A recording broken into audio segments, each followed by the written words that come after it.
Oh no, I told you not to go near that. That was the animation ink. No, that wasn't vodka. That was the animation ink. Now we've become cartoons. We've become cartoons, Imp. What are we gonna do? The name's Adam Well, and I've been turned into a pile of salt. For real. Help. well, I mean, we won't take the wrong turn to Albuquerque again. You better not. You better not. We almost got run over by that stupid roadrunner. And that idiot coyote. He blew himself up. Thank the Lord. Thank the Lord. Enough of the bit because that will actually throw apart my voice. So let's get into Toon, the cartoon role playing game, in particular, the deluxe version of it, because there is the classic version, which is about 70 pages. This is the reprint. And fun thing on this, so backstory-wise, it is a game published by Steve Jackson Games, the guys from GURPS, written or published initially in 1984, so it is 42 years old. It is And its ancient. designers, Greg Kostinskin, who was a part of West End Games, so he was a part of Oh, Star Wars role-playing yeah. game, Oh, yeah, he was. I've seen his Par- name. Paranoia. Uh, what else here that I'm reading? Um, Seems like was it The Price of Freedom, Of which course he did The Price is of Freedom. Did he do the is stereotypically Jewish man in that one? I'm pretty sure this is basically Red Dawn, but taken up to 11. It's pretty ridiculous, yeah. Uh, Steve Jackson himself edited it. yep. I don't Then know what there's Warren the other Spector guy, did. Warren Spector, Deus Ex. I didn't ask for this, but I'm okay with it. Holy So shit. he was responsible for, yes, Toon, worked on GURPS, the Bullwinkle and Rocky Party role-playing game. Makes sense. I'm not surprised. Um, but yes, he is also responsible for Ultima 6, Wing Commander, System Shock, Thief, Wait, and obviously Deus Ex. so we got an all-star cast for this one. Holy shit, this is gonna be great. Oh, he also did apparently work for Half-Life 2 and Epic Mickey. I And what we have an all-star team. This is before Steve Jackson decided to crash his company, No Survivors. I think this is a winner. I think we got a big winner. It even has a bunch of playtesting, which is something you don't see nowadays. Holy shit. I was going to say the guy who made Deus Ex, the somewhat grim, somewhat actually no wait, now I realize that's probably where the comedy comes from. Yeah, it has to be. So yeah, Price of Freedom is the better version of Comrades, I would argue, Metric Steel, although it's not by much. Not by much. Price of Freedom has a bit of clunkiness to it.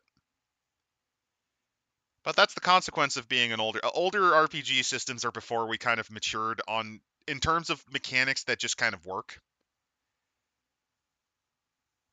But But honestly, yeah. you don't want to streamline this. Well, I no, you think don't. Toon's good for being wacky. No, you want to go goofy. Like you got to go goofy. Because remember, to quote a certain rabbit that was framed for a murder, sometimes laughter is the only thing we have left. So welcome to Exactly. the world of Toon, a special message for experienced role players, which I think is most of the people watching. So you'll need at least two people to play Toon, and instead of a GM, you have an animator. Okay. Tells the players what sort of cartoon world they're in, who or what lives there, and what happens. Toon isn't like any other role playing game you've ever known. In most RPGs, the idea is to plot and plan, to think before you act. These guys must have survived Tomb of Horrors then, because that is the module that will force you to think things through. No, seriously, if you have problems with D&D 5th edition players, just run classic Tomb of Horrors and watch them crash out. Holy shit. Although, admittedly, that's also because you have to, like, even experienced people have to basically take hours to disarm a room. And to make sure your character survives, thrives, and becomes proficient at everything that he or she does. Yeah, forget all that! Survival, who cares? You can't die! Because remember, you're a cartoon. You can do a lot of horrible things to your character, and they won't die. Which Compare that to a lot of the other games where they, what was it, the Tomb Raider RPG, where yes, you could be flattened by into a pancake by ink and death trap and still live. You get thrown into lava. You go down like the end of Terminator 2. You thumbs up as you die, and then like the next scene, you're just back, but comically charred in a skeleton. But in a game that's supposed to be serious, not this one. They say the action is supposed to be, well, not thought of. Well, Should no, be you don't think fast. about it. You slap it together because the kids need something to watch.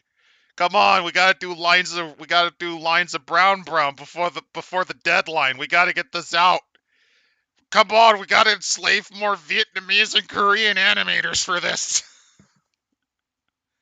Half the fun of Toon is failing, because the silly things that happen when you fail.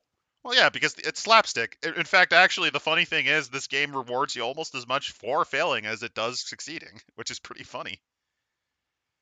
And they even mentioned that bad characters are just as much fun, even more fun than good characters. So if you want to play, what's his name? If you want to play Pete or you want to play Bluto from Popeye, go right ahead. Like your whole point is to eat shit and fail. It's fun. So what the heck does What that mean? yeah, what I do like here when they explain the dice is an actual breakdown of what like tens and ones, 2D plus one is.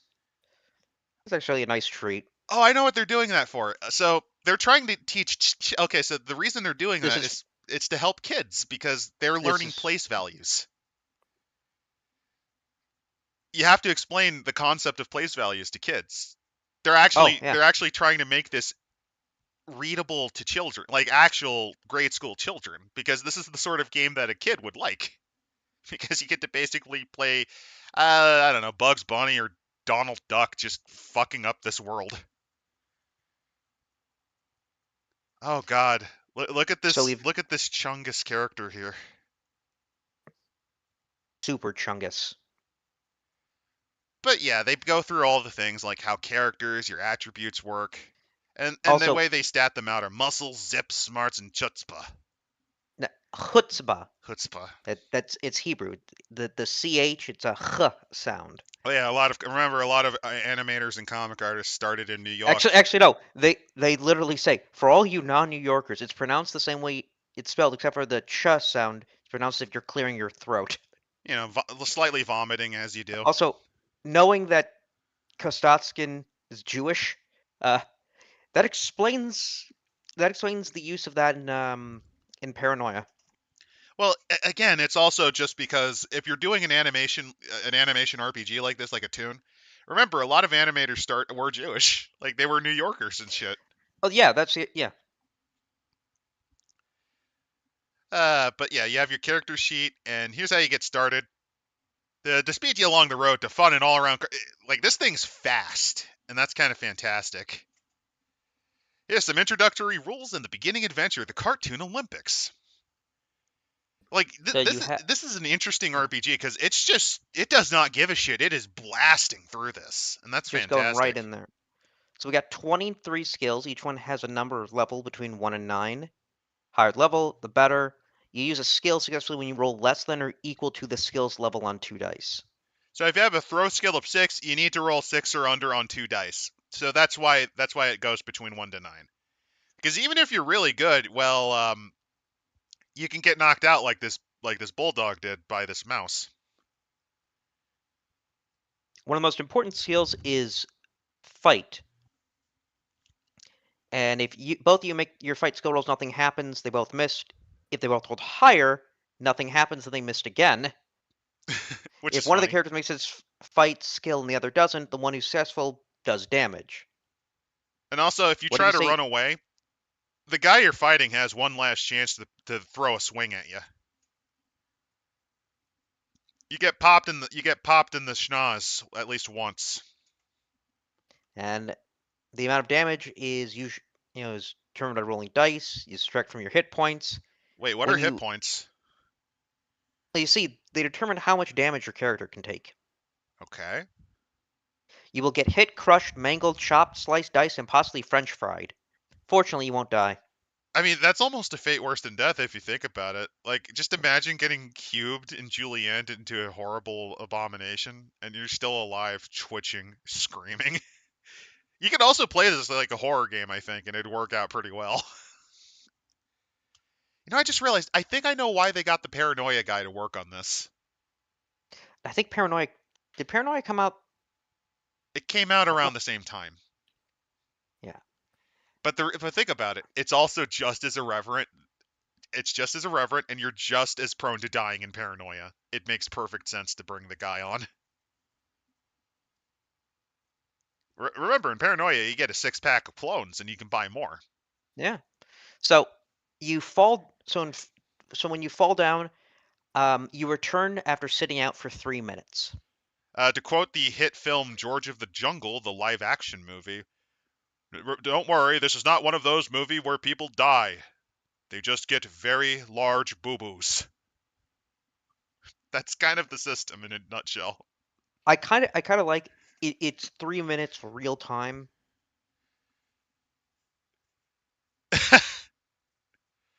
When you fall down, you're not dead. You're just out of the game for 3 minutes. If the game is being played by the animator and one player, you can ignore the 3-minute time loss and just keep playing. Well, technically, I think the 3-minute one doesn't quite work because remember the running gag you sometimes see in cartoons where the guy is just stubbornly trying to get at someone and they keep falling like hundreds of feet and it just kind of loops a few times? Yeah. Let's see some of the other skills. Running.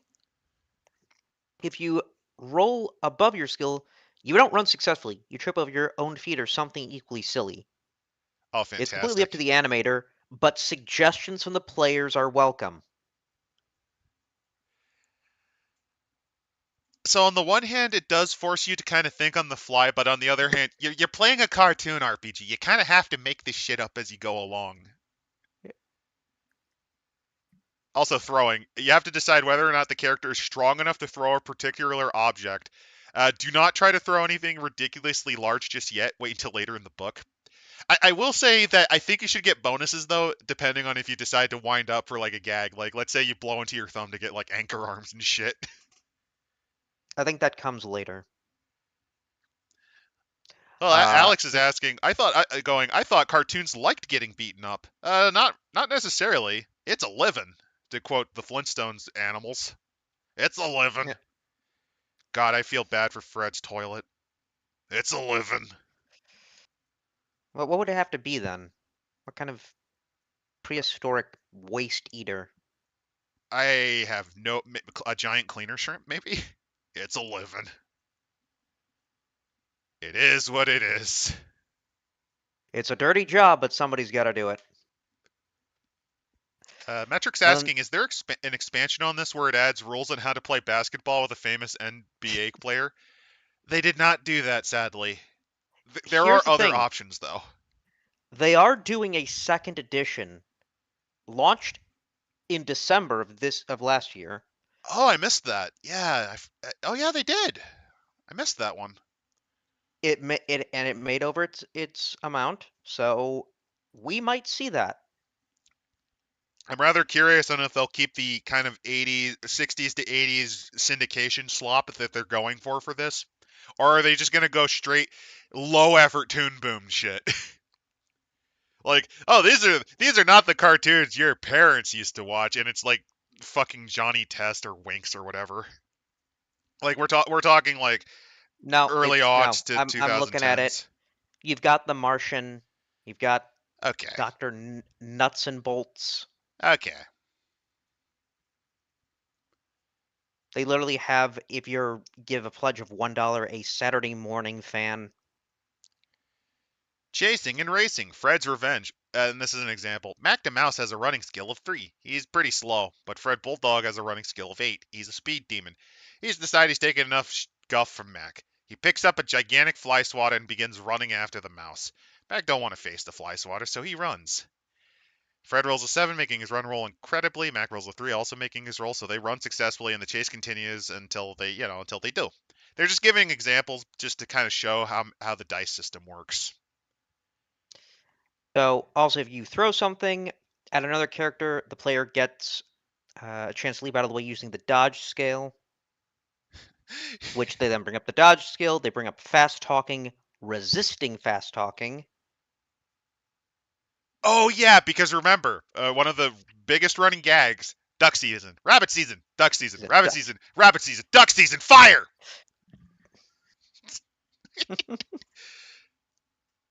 Because that's classic. It's evolved from Yeah, classic vaudeville. You would yeah. see this stuff Speaking with like the Marx Brothers, or my favorite is the "Who's on First" routine by Abbott and Costello. exactly. So we got who's on first, what's on second, I don't know who's on third. I'm just asking you, what's the name of the guy on first base? No, no, no, no, no. That What's is on his. second? I'm not asking you who the guy's on second. Who's on first? No, I who's don't on know. He's first? on third. We ain't talking about him. How the heck did I get to third base? You said his name. I don't know who's on third base. He's not. I'm not. Who's on first? Exactly. It's a classic. And the Uh, thing, what's great about that is that can work in any language. it does. I'm pretty sure it can work in any. There's besides the baseball reference, but Well, no, you could do it. You could translate it very casually into Japanese, and it'd work fine. And you can also, oh, all you'd have to do is change the positions to something like football. Change it to soccer/football, and it'd work. who's the goalie? But ask you. I'm asking you what's his name. No, what No, I'm not. what's I'm his not asking you what's the guy who's fielding. No, what's the goalie? I'm not asking who's the goalie. Who's the defense? I don't know. He's the sides guy. eh. Though the next skill up is firing a gun. Well, yeah, you need to be able to And this fire is the this comical is gun. hold on, to hit at an unmoving target. Yeah, because it's a lot harder to hit something that, Also, especially since all cartoonish. yeah. Also, all guns have an unlimited supply of bullets, Fantastic. unless you're told otherwise. Well, no, unless it's basically you have infinite shells, infinite ammunition until the funniest moment.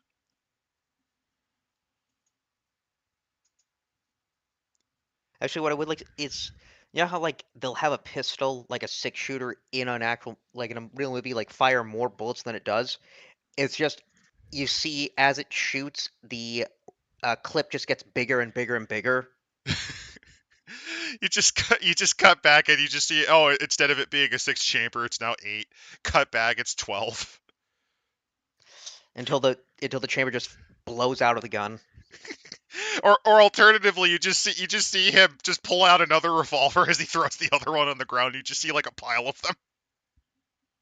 I believe that actually I believe happened. That like pirates and stuff and guys, instead of reloading, they'd have like six pistols. One shot, two shot, throw them away, three, four, I think five, I think six. I've seen that somewhere in a Looney Tune bit. I don't know if it was I don't know if Yosemite Sam did it, but I think Bugs did at one point. Just have like a pile of guns, just arbitrarily. Let's see. The next thing up is plot points. Because there has to be a plot to your episode. Like a Well, 5 minute short still has a basic plot. emphasis on points. They're given out whenever you do something really funny or clever, or when you complete an adventure successfully. No, no, no, no. Sometimes you also fail successfully. You're not understanding cartoons right. You can somehow still fail your way to the point. Uh-oh, it's silly crazy. That is right, Gallard Group. It is silly crazy. This is a real fun RPG just because you can't die. You can't die. You can Any wish you were dead, but no, you won't I ever. like that. Anytime you're not sure how an NPC will react or what's going to happen, reduce it to a yes or no question. Do the monkeys like banana daiquiris? Does the concession stand sell popcorn? You roll one die. One, two, three, yes. Four, five, six, no. The 50% rule. Also remember, rule of thumb, if it's funnier, go with the other option. Like, would it be funny to bribe the tribe of very angry gorillas with a strawberry milkshake? If yes, go with it. If no, and they in fact get angrier, go with that. Exactly. Rule of funny. So, Basically, this works on rule of funny. yeah, they then give us the Cartoon Olympics as a. If you're wondering, from what Well, I can tell, the opening of this book is basically what the original book was. This is what the '84 book was. It just it speeds right through, and it's fantastic. What I do like here, though, is the various side characters. So you got Mac the mouse. Mac is a cigar-smoking mouse from Brooklyn. He's bigger and tougher than most mice. Ordinarily, he wears no clothing, but during the Cartoon Olympics, he'll wear a track outfit. Oh, you've got to force me to wear these pants. I don't need pants where I'm going. I'm from Brooklyn. You know how much dog shit's in Brooklyn sidewalk? I don't need that stuff where I'm going. Uh, oh, now you're Then you asking me have to put out the ciggy. I don't give a crap about the kids. The FCC could kiss my rat ass.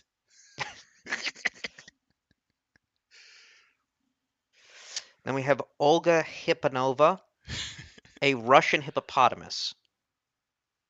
She's a full-time athlete, although she'd never admit it, so she always wears tracks clothes. She tells everyone she's a ballerina. She always walks on her hind legs. Yep. Which also leads to the comical doing an entire thing of like Swan Lake and just causing fucking earthquakes. This classic jokes. Then we have Fred Bulldog, a I, very proper, stupid. apologies, but my actual name would be Frederick because he's very politely British. Correct. Also drinks a lot of alcohol. I'm just now envisioning during a chase, you just see Mac running. He's like, "Wait, where the heck did he go?" And you just see Fred sitting on a stool with a cup of tea. What are you doing? It's tea time. But I can't finish the chase unless we have tea time. Ah! Pulls out a gun. So that one, I'm trying to remember This the. actually happened, by the way. There's a fun story involving the invasion of France during World War II, where what happened was American and British units teamed up around outside of Caen, if I recall correctly. And in the middle of shelling and right during an offensive, the British officer of the detachment ordered a halt so that they could have high tea. And the Americans were just fucking confused. Like, why are you doing this? It's tea time. Shells are blasting. You hear We machine need guns tea. in the distance. All we need is chocolate, cigarettes, and my girl, and that picture of my girlfriend. Oh, that was a common bribe, by the way. Americans would just be able to get so much shit just by giving up their K rations. I'm not even kidding. Then you have. It was said that German prisoners of war actually had minor crash outs when they realized just what the U.S. Army was given for their food. Just, oh, Wait, you we're were able to fucked. eat this fucking much? And lastly, Fifi la feline. Is a French cat, and unlike most French characters in cartoons, will not try to rape people. No, she's the rape magnet and she knows it, so she exploits it. You're right, male characters fall over themselves to impress her. So, no, instead, she'll be the one that awakens a lot of young viewers to being furries. Fantastic. By the way, good reference, Galliard Group. I was actually going for Herm. I'm going for Baby Herman. I'm Baby Herman from Who Framed Roger Rabbit. Good catch. Where's my classic World War II propaganda? It might be in here. We don't know. Don't worry, we will see Mac the Mouse nip the nips. Oh, I mean, wow. Okay, we're going that way. Yeah, I was gonna go with Mac the Mouse slaps a Jap, but all right, we're going that I way. don't, I'm slapjack. I don't know. Nips. It has a bit more of a pun in English. And we all know the Japanese like puns. I'm now reminded of the 1940s Marvel comics that used to be a thing. So the original Human Torch had a sidekick known as Toro, and Toro had his own sidekicks.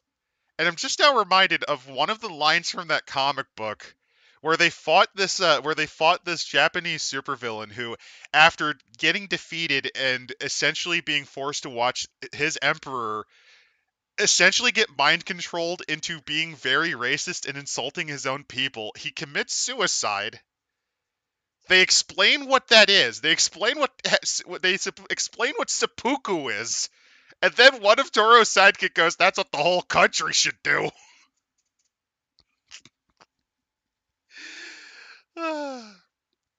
Toro's sidekicks were amazingly insane. One of the most infamous being Whitewash Jones.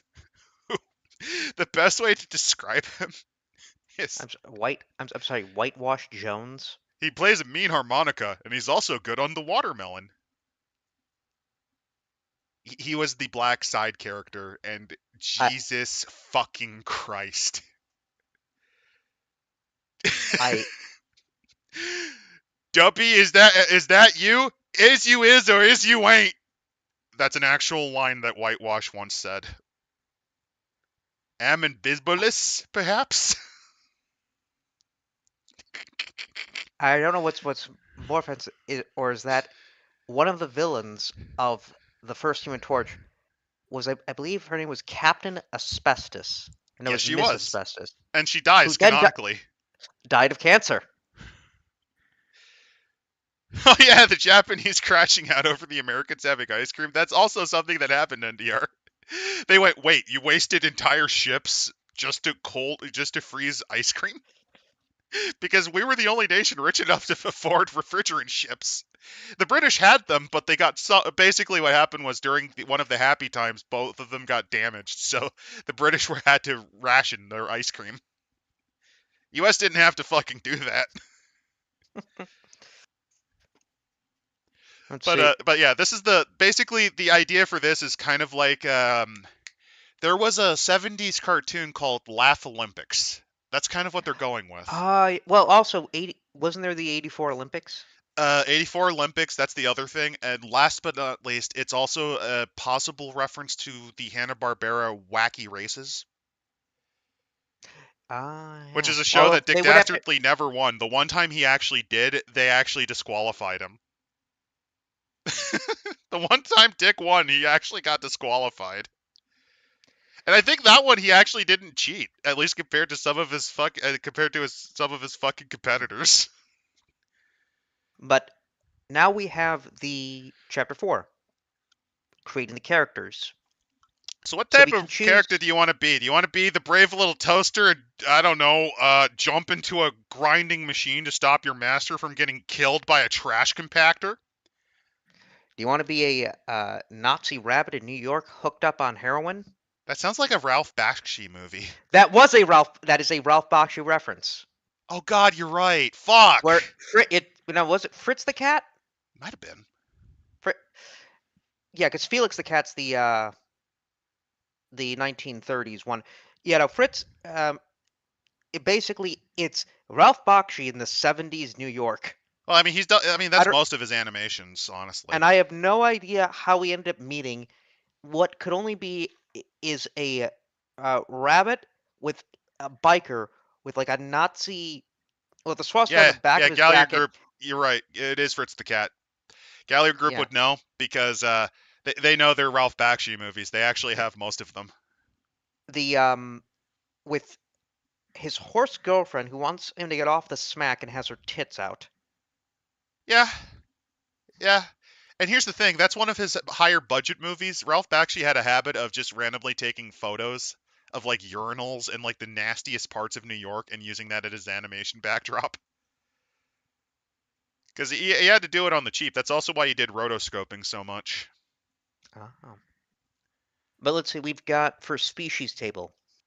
So So if you want to play a go ahead. furry, this is also pretty good for that if you're in that persuasion. You've got human, ant, robot ant, flea, little green man from Mars, I take offense to that. That's why I'm going to blow your planet up. robot, rabbit, mouse, rat, cat, dog, coyote, wolf, fox, gorilla, horse, pig, cow, chicken, rooster, duck, parakeet, chicken hawk, canary, owl, Tasmanian devil, bear, kangaroo, sea serpent, other. And if you're wondering, D66 is you roll 2d6. The first one's your tens, the second one's your 1. I don't think this is actually describing the speech table. This is just describing a randomly generated table of what your VTuber is. Oh god, is that what made iDubbbz decide to pick the $3 dragon? No, that's called desperation. This is comedy. But it's no more for the fact that, let's see, You're saying that, and I'm now just one, envisioning iDubbbz two, dressed as Joaquin three, Phoenix's Joker. At first, I thought my current six. life is a misery, but now I realize it's comedy, and he turns Eight. into the fucking $3 dragon that looks like it got shat out of a 2005 MMO. I can say here, at least 10 of these are attributes describing Hololive VTubers. I'm pretty sure there's one for all of these within at least the independents. Oh, by the way, if you don't want to be any of this basic shit, here's another table if you just want these. Do you want to be a hobbit? Do you want to be the hobbit from Rankin Bass and traumatize people? Do you want to look like Bilbo from the Ralph Bakshi movie where he looks like he was desperately trying to grab a crack Wait a pipe minute. instead of the ring? Wait a minute. I just realized this. Smiling Friends. This is the Smiling Friends RPG. You totally. Oh, yeah, you could. Actually, wait, no, people die in that one. That's the unfortunate. Well, they just go to hell. I mean, Yeah, they'll come back. It'll be fine. Also, I love this where they ran out of ideas. Well, it's mostly for comedy. Penguin, giant were penguin. Do be careful with Mip's creation. So you does your also got your rabbit run a natural enemies. wait? Does your rabbit run a furry in its furry birthday suit? You do Look, not know how horrifying that statement is 40 years from when it was written. look. Are you like Bugs Bunny and you only getting dragged to like woo Elma Fudd? Is like your character design supposed to be simple so that we I know. don't have to waste money? I Oh, get the same revulsion. I get the same revulsion I get when you start seeing when you start seeing 20s movies in blackface. look, I'm gonna be frank.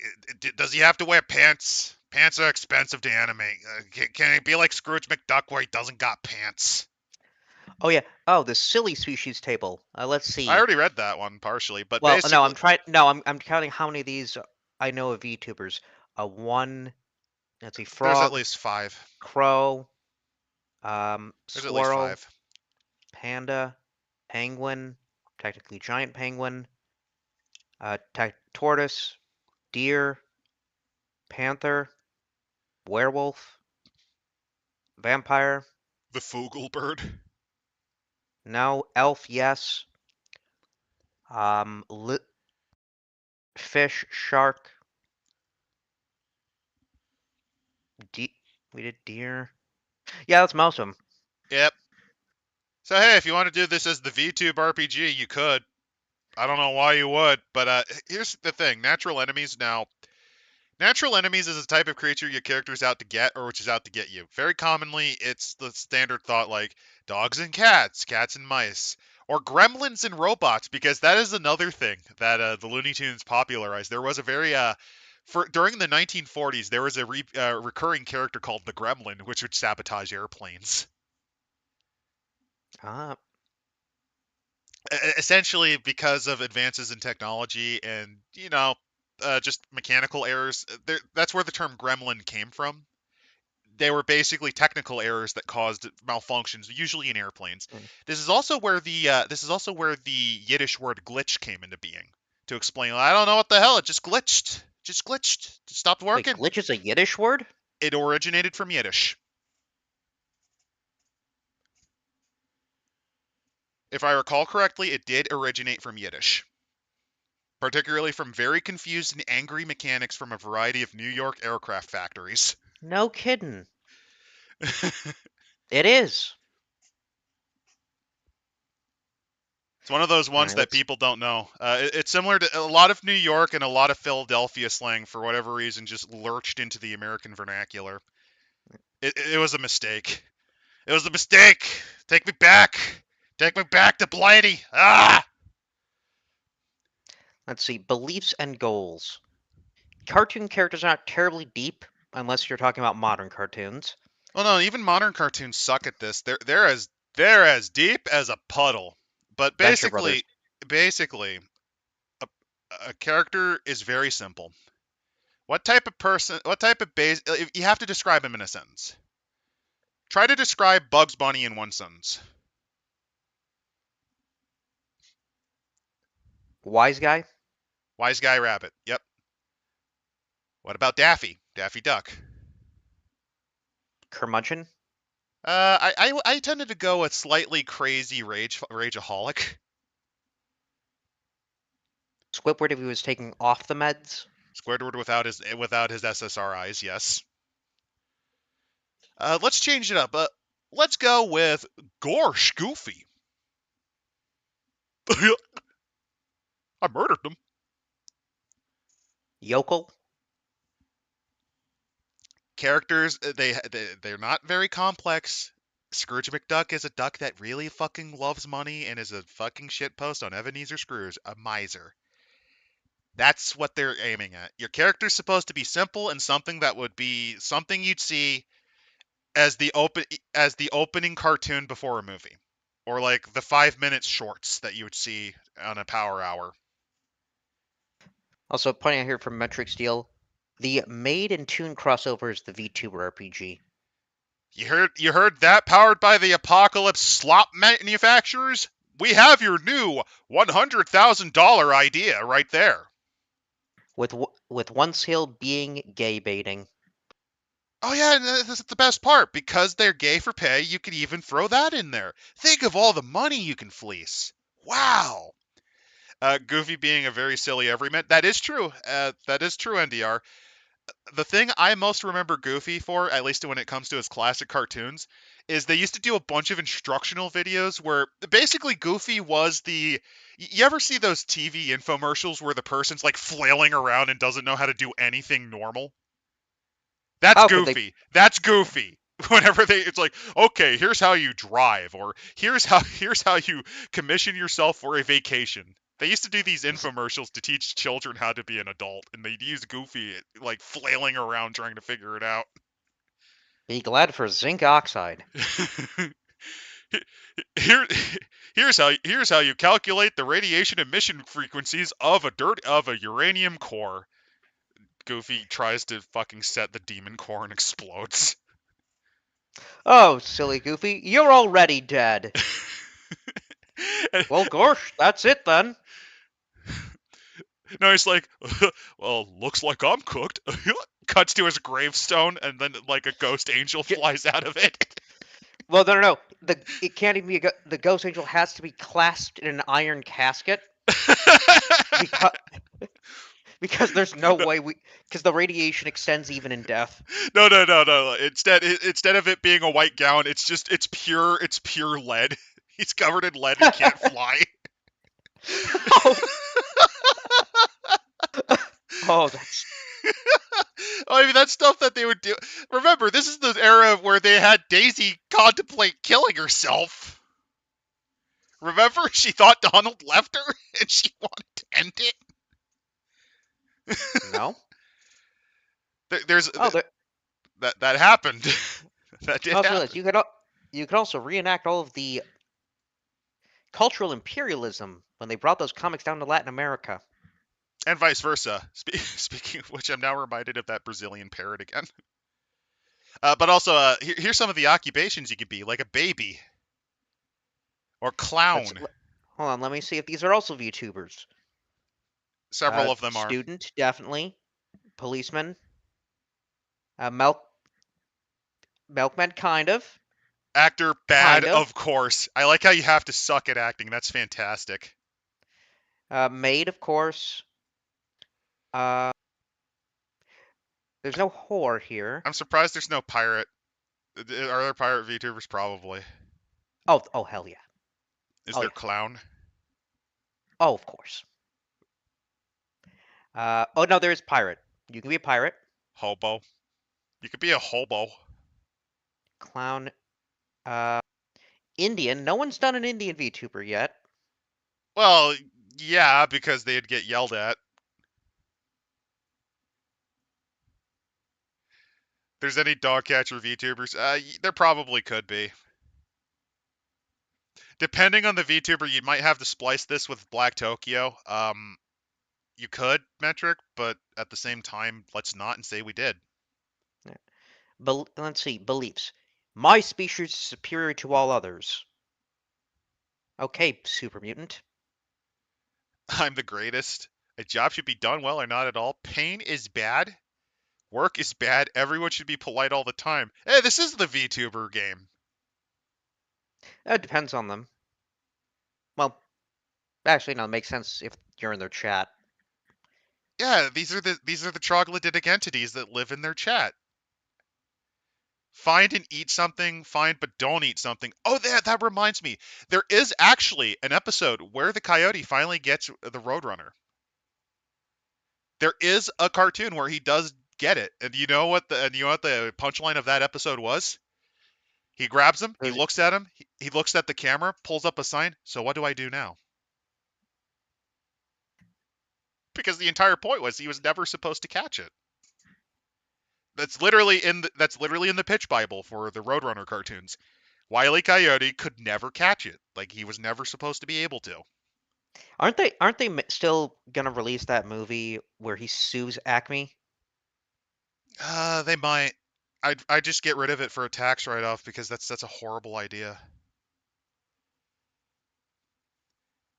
From Yeah, Simon. In a later cartoon, they reused the cartoon where Goofy is an absolutely terrible driver to show he's a hypocrite for refusing to let Max drive. Yeah, the Goofy movie. They did that. I know what you're talking about. That's from a Goofy movie. let's see. So beliefs and goals help determine plot points. Basically, this is a way to kind of quickly shit together a session. Toon is one of those things where it's like, I don't really feel like playing D&D. Well, why don't we bust out Toon? Yeah, let's bust out Toon. And then you pull out your characters. It's like, okay, let's just have a fucking shit post. And then you have your possessions. You can carry up to 8 items when you set off on an adventure. At least 4 of these must be normal. The other 4 can be anything, subject to the animator's approval. A bag of holding, an Imperator Titan. You're joking, but unironically, that is something. If you wanted to, Per- like after things step up, of course, this means war, and you pull a creed, and just pull out a fucking warlord titan out of your pocket. an actually good Star Trek series made by Modern Paramount. Oh, come on, we don't have the budget for that. You're killing me. You're killing me. We can't afford that. Aim for something smaller, like a Death Star. We can afford that. Wait, you can afford a Death Star, but can't afford. You know how expensive it is to get around the Unions? Sheesh. I mean, we could just make more lower decks. It's animated. I'm just now envisioning using Toon the RPG for like Star Trek Lower Decks, and that's probably better than what you'd actually get watching it. Well, they did have Patchy, the the pat a patch base, the like camcorder, or whatever it is, turns sentient, I mean, that's also pretty and then stupid. I was just envisioning and I then was just ascended. envisioning Tom Kenny as Patchy the Pirate on Star Trek. Like he's dressed in his Patchy the Pirate costume on Star Computer, Trek. computer, put in Bikini Bottom, era 2004, movie edition, I'm just launch. envisioning. I'm just envisioning, just because it's so cursed. I don't know why. I'm just envisioning him just being beamed up and he has to interact with Data, and it's horrible. I mean, no, they did. There was an advertisement where I think they had, because both owned by Paramount, SpongeBob interact with Star Trek. I'm just envisioning I him want getting that. into a I sword want fight that. with Worf, and Worf's using a bat lift. Like it's I want. comical. He's I like want that flailing. to Q meets Patrick Star. it's it's astonishing what they allow people. It's astonishing to see what sapient beings are out there. What's a sapient being? Oh, you poor creature. It thinks it's intelligent. Of course I'm intelligent. I graduated at the top of my class. From under a rock. From under a rock, yeah. Yeah. What? You don't have that? I think you don't have a diploma. Quibble. Mr. Krabs setting up a rival corporation to compete with Quarks. No, Quark teaming up with Plankton to steal the secret formula. Oh yes. First rule of acquisition, Sheldon. Don't use that name. The first rule of acquisition. What's mine is yours, and yours is mine.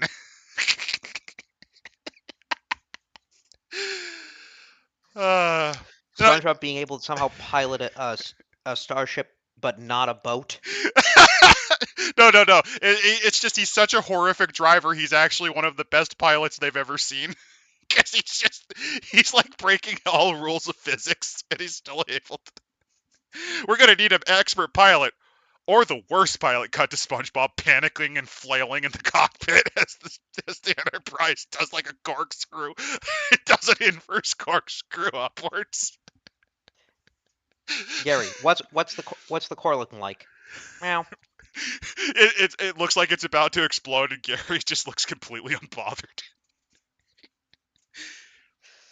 You know, things are cooked when this is a better idea than what Alex Kurtzman has done in all of the time he's had. Let's this blow up another IP. planet and stab somebody's eye out.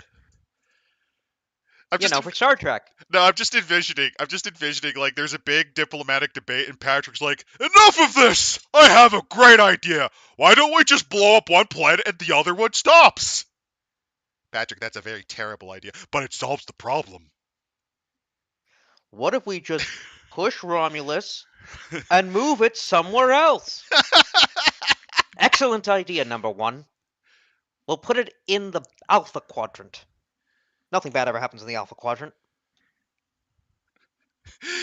The Borg assimilates Patrick and it does nothing to help. It does nothing to him. Launch the warp core. It'll create a tachyon burst that will allow us to create a subatomic wormhole. Oh god, I'm just envisioning like Squidward performing in the 10 Forward Lounge with his clarinet, and it's like a captive audience. It's like finally people appreciate my music. Right after Patrick's after Picard plays his flute. But let's see here. Normal things to carry: lunch, a gun, a squirting flower, chocolate chip cookies, lipstick, pocket knife. Unusual things. By the way, those normal things to carry, this is also a slight reference because originally cartoon characters could advertise for items like chewing gum. And so they didn't say cigarettes. No, I think they they probably would allow it. Remember, Mac the Mouse chain smokes. Yeah, good old Winston's.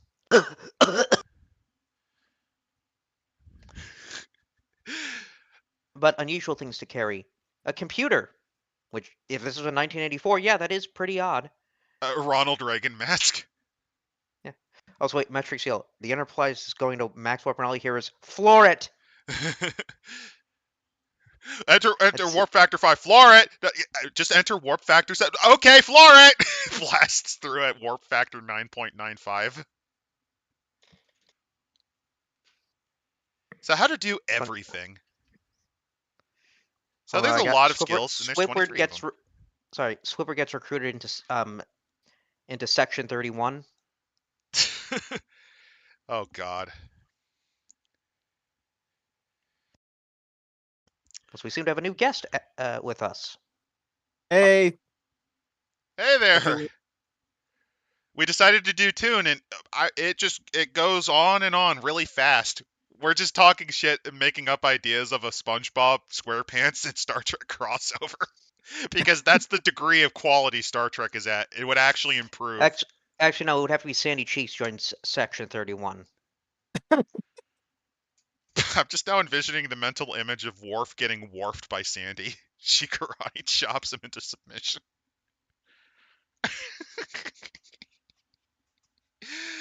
Oh, man.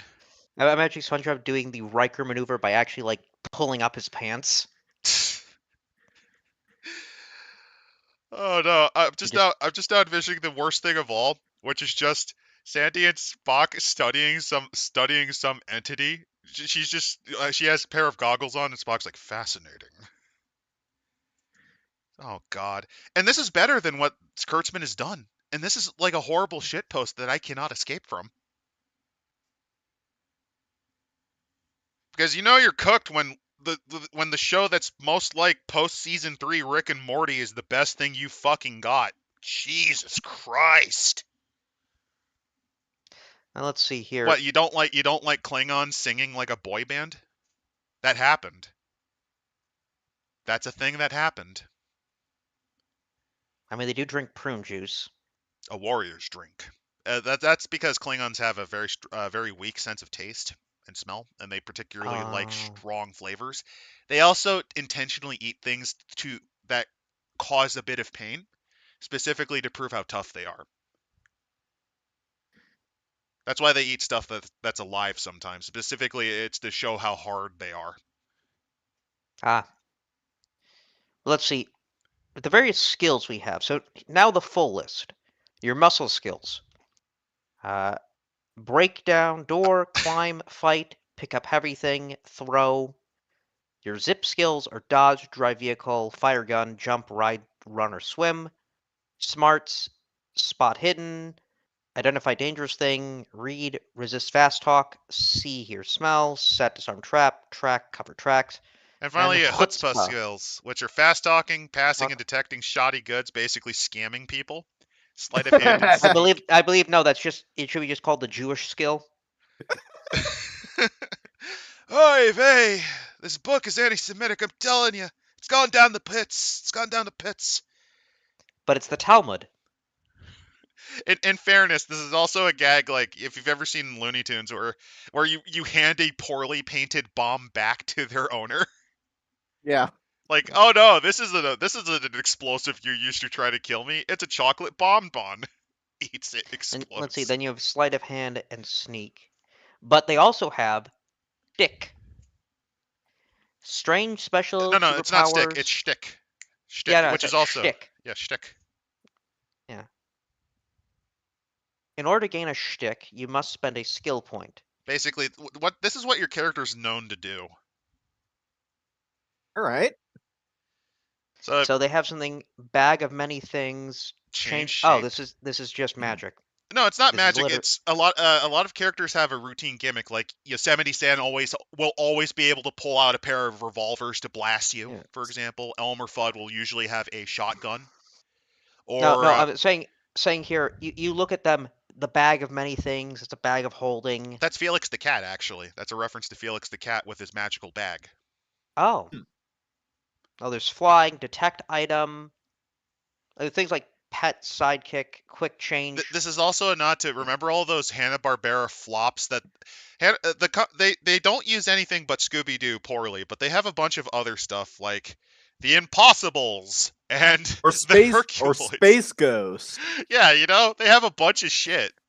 Blue Falcon and Dynamite. The Great Gazoo. Yeah, they have all of these characters. It's a reference to all of that. They Yeah. also had the Super Friends at one point. Well, that's how you Speaking play of the which, Indian. do you want to know why Batman Animated got so hardcore? It's specifically because several episodes during the Super Friends, before Tim and the other guys got in, a lot of the people that worked on episodes were like, God, I wish I could actually go harder core because they were very restricted. It was actually a fight to get the episode where Batman revealed his parents' death in Crime Alley, for example, the Super Friends. Oh, Oh yeah, the Happy Days gang in space. I forgot that one. They also had the Mork and Mindy cartoon show. I'm sorry. Wait, Happy Days went to space. I mean, there was also in the far future of like 2020, the Robotic Stooges. I'll talk about jumping the shark. I mean, there was Yeah. also the Harlem Globetrotters in space. Don't forget Gilligan's Planet. Oh God, I forgot about that. Gilligan. Yeah, they got off the island only to get stranded in space. Yes, they did. Wasn't there also what is that? What's that stupid 40s thing with the kids, Little Rascals or whatever? I think they also went to space at one point too. Did they get the original actors? Oh yeah, speaking of which, that reminds me. Before Star Wars got Mark Hamill, did you know he voiced a Scooby-Doo character? Well, no, he was also in Wizards, another Yes, he Ralph was. Bakshi movie. Well, yes, he is, which is amazing. Played an elf.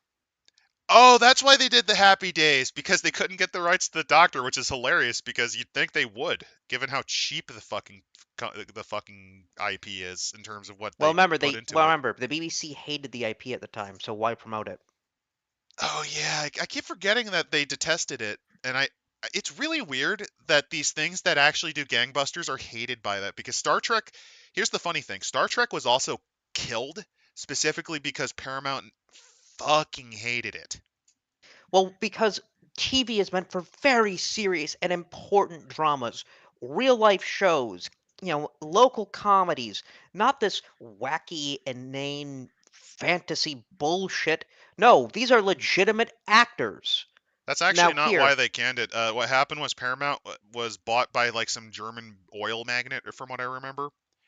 And in his own words, it's too expensive. yeah, I could actually see that. Which is funny because it made its returns and then some in terms of marketing and just watch time. Like it actually more than made its money back. It's just he also hated sci-fi. I think he was more of a Western guy. Yeah, we need them to portray the real historical drama of guys in the middle of the woods showing up to shoot people I mean, they did that and in not Star Trek dying a of few dysentery. episodes. If you ever wonder why they sometimes have to dress like cowboys, it's because, well, we couldn't afford anything cooler this week. So, hey, Shatner, can you put on a cowboy hat and suit that we got from the lot?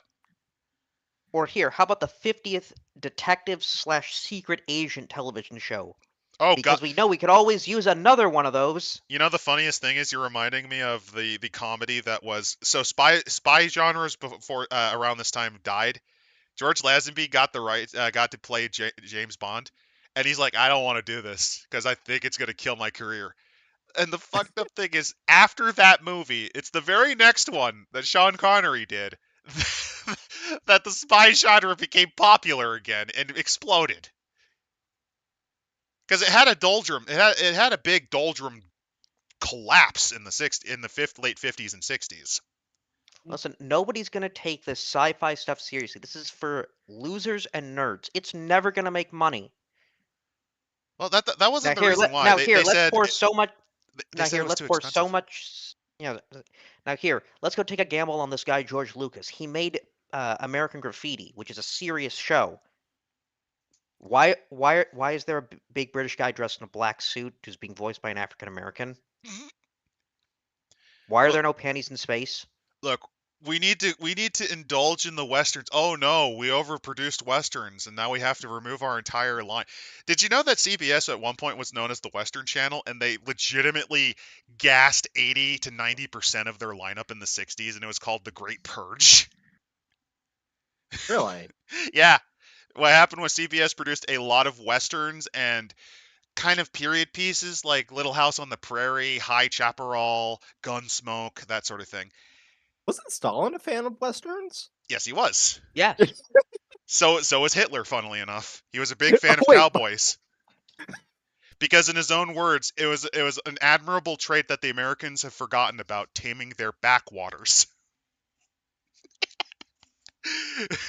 Basically, he was Anyway, partially inspired with Lebensraum because of the expansion west and manifest destiny of the U.S.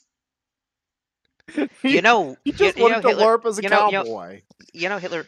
We didn't kill everybody. We segregated them, yes, but we didn't kill them all.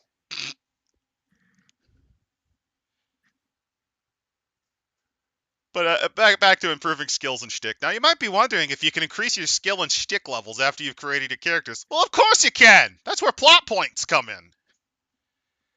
So, yeah, you can Every eventually two improve it. plot points you can raise this one skill by one skill level. Improving a shtick is 4 points.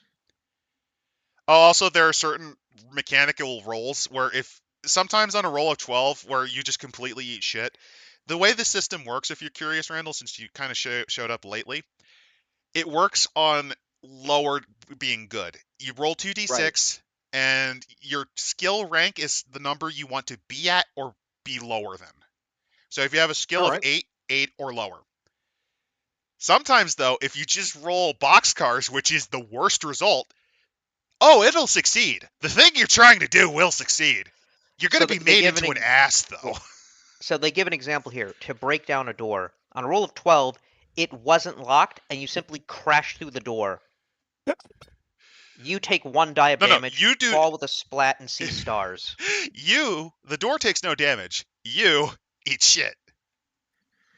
Oh, by the way, you can't I die. already like this. You can't die, so you can get cut in half, shot with a minigun, fall off the Empire State Building, breaking every bone in your body. Because in the words of a very great movie, don't worry, nobody dies in this. They just get very, very big boo-boos. George The of the difference is Jungle. though is that you get a 3-minute timeout. That's playable because remember, sometimes in cartoons, the dude just keeps doing it even afterwards. So let's see. It's to And there's represent transitions to the next scene, like oh, the Wile E. Coyote fell 100 feet and the boulder crushed him and broke every bone in his body. Screen wipe to the next scene. That's to represent the there's an timeout. unfortunate implication here at page 28. Oh wow, that did not age well. Fantastic. Note that the bone is not going through his nose. He is holding it underneath his nose. Attack of the Deadly Ass Face. This must be from one of the band cartoons. Well, yeah. I mean, it's supposed to be based on like some old style cartoons. You gotta have something like this. Oh no, you don't. But let's be fair. And yeah, it seems here that, like for pick up heavy thing, you pick it up on a 12, it does 1 die of damage to you. No, you successfully pick it up, but then your spine accordions. You're right, Gallagher Grip. It's a bone stash. No, that's actually his mustache. He grows bones. He grows bones out of his mustache. Oh man. You see, it's like a horn. But yeah, I love when they do that. Pick up a heavy thing, throw. If you're throwing something at another character, their target can try to dodge. Also, if you pick up something that weighs twice as heavy as your character, add 1 to the roll when you try to pick it up. And if 3 times, it's +2, 4 times, +3. Because again, you're a cartoon. You can do some pretty insane stuff, especially if you have super strength like Mighty Mouse. Which is also a Ralph Bakshi creation. And is also unfortunately responsible for the greatest hack in the animation world, known as John Crickfalusi. You fraud. Then we have the throw skill, in which cream pies do no damage at all. So, note, you cannot force a cream pie to damage anyone. Oh, thank goodness. Yeah, unless you put an anvil in it. You know what? Yeah. They boggle anyone who hit. That has happened before. Like, there is sometimes I've seen gags where they throw stuff and it's mostly harmless, like food, and then eventually it's like a brick. I mean, who here doesn't like a good cream pie in the mouth?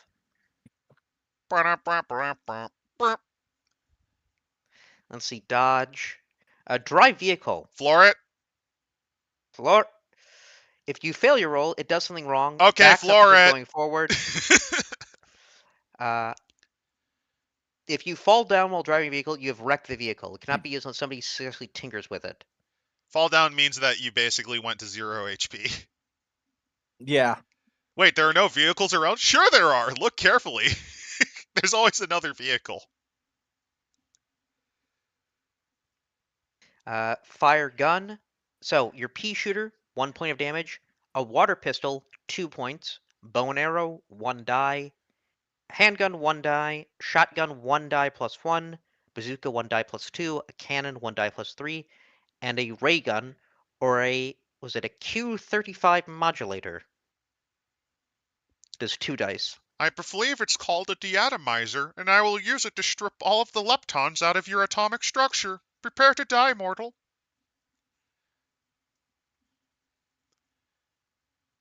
Jump. Honestly, playing a Marvin the Martian style character sounds really fun. I am here to conquer your planet. You may begin screaming. Why is nobody screaming? I am not hearing the wails and defenestrations of the people that I have subjugated. You shall be punished. Oh, wait, I know why. I'm in the Star Wars universe. and then he gets smashed by a speeder bike, like he gets run over by a speeder bike.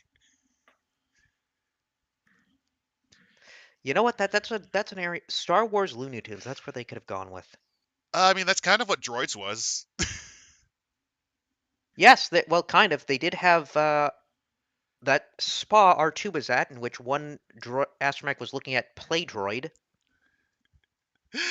These are cans without labels. I buy them cheap. Oh God, John Crickfalusi. The dude was always carried by everyone around him. And he was also, oh god, let's just say the guy deservedly kicked himself out of the industry / got kicked out of the industry. Which guy? Crick Falusi, the guy who had questionable things involving. He's one of those ones that use a thesaurus to get around the horrible acts they do. And on top of that, I mean, there's rumors about stuff. He creeped on a lot of women. And on top of that, the thing I most remember him for is the time he rendered Stimpy's voice actor incapable of speech for a couple of days because he was such a martinet piece of shit. He forced the guy to just do the same scream something like 500 times. An asshole. And then he picked the first one anyway. Okay, that's so. Okay, that kind of goes back into being comedic. Don't Kubrick a voice actor. Well, the thing is, he wasn't You, doing you it to can be arrogant. you can He was just a traumatize. prick. Listen. We agree it's completely fine to traumatize Shelley Duvall. Not a voice actor. No, it's just he was guilty of doing this as well. Like, here's the thing: the dude was always slow as fuck when it came. The best way to describe him is he was never actually good unless Ralph. He only had the relevance he had because Ralph Bakshi kept hiring him. Bakshi would hire him, fire him because he was a slow-moving bum, and then bring him back because I like your chutzpah, kid. Now you're fired because you can't fucking finish this episode of Mighty Mouse. I'm not even kidding. The dude, Ren and Stimpy, was in the same slot as like Doug and Rugrats. Like, it was the first cartoon for Nickelodeon. It had maybe 1/3 of their episodes because he couldn't figure it out. He couldn't fucking figure out how to run a show. Ah, this guy. Dude's a clown. Oh, back to this. Yeah, So let's see. like here's the thing. This is a really good. Like, I already recommend this RPG book. It's Yeah. pretty fucking good. I like this here. Read. Most characters can read most of the time without making a skill roll. Only when you are confronted with an unusual document, such as being written in Egyptian hieroglyphics or Martian, or any language the animator decides the players don't understand. Which can also just lead to the gag if they can't read it all. Well, it's all Greek to me. Drops it and it's actually in Greek. And it's like a gag. Like, if you actually speak Greek, it's a double gag where it's like, warning, the horrible monster will rip your flesh apart. And then also it includes like a little in joke for Greek readers. So I like here with the you say here how depending on how you like misunderstand it. Saying a Mac the mouse is a fiend may be misread as Mac the mouse is a friend, or a treasure map may misrepresent as the character paces off to the left instead of the right. Oh, east? I thought you meant west. What the? That's West, Patrick. Oh. Yeah, I've only been here for like 20 minutes, and yeah, I kind of want to play this.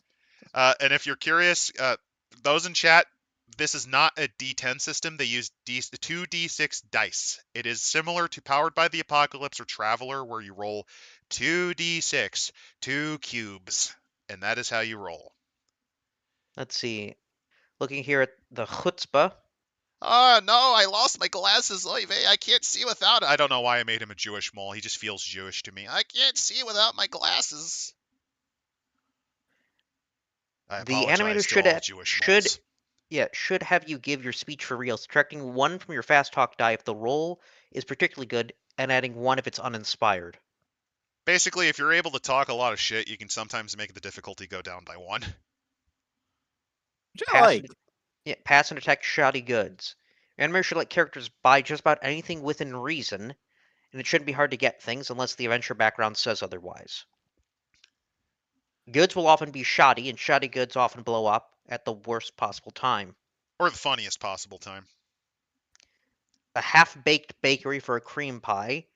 The bust-em-up demolition co for dynamite. You then secretly roll 1 die. 1, 2, 3. The store tries to pass shoddy goods, or 5, 6. It offers good goods. What are you talking about? All the goods from Acme Co is entirely good. Warning, experiences may vary, especially if you're a part coyote. warning: the owner is not responsible for any particular lupines or vulpines who decide to acquire our goods. Ignore the class action lawsuit. Come on I like down to Acme. okay, I like this here. One player can try to pass shoddy goods to another. If it happens, they both roll in the pass detect shoddy goods. Which could So be you, really you funny. yeah. This is the gag of tricking someone into holding a grenade that's going to go off, and you like see the fuse visibly going down. Sleight of hand, which there's the not bug stealing Elmer Fudd's clothing. Why? You thought Sneak. what? You thought I was gonna impersonate a dame in this one? It's not that type of book, Doc. You gotta get the 18 plus version for that. Then we have your various shticks. Your bag of things, changing shape, such as a vampire into a giant bat, Or in this case, a duck. turning into a strand of spaghetti. And wait, with that iron cross, oh no, was he a part of the Tremere? He might have been. I was actually going with there's an It, Italian or Spanish. No, I think it's either Italian or Spanish. A gag series. Like it's a long running TV show. And the only thing I remember from it is at one point the guy confronts a vampire. He pulls out a crucifix to try to get him back, and he's like, "You fools! Your God has no power here because I am Jewish." And then he pulls out Mein Kampf and and hails Hitler instead. I think that's a Mexican one.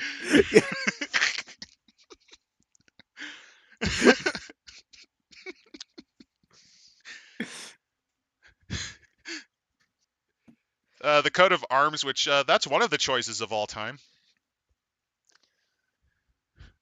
There it is, the World War II propaganda. Yeah, I told you it would be there. Cosmic shift should only be allowed by an animator who is experienced and confident they can handle any strangeness that may come up. They are full of impossible, illogical events. What happens when someone paints a tunnel entrance on a blank wall hoping his natural enemy will run into it? You know what happens. They really will run into the tunnel. Oh, that you It's can't do it. it's the same as you're running.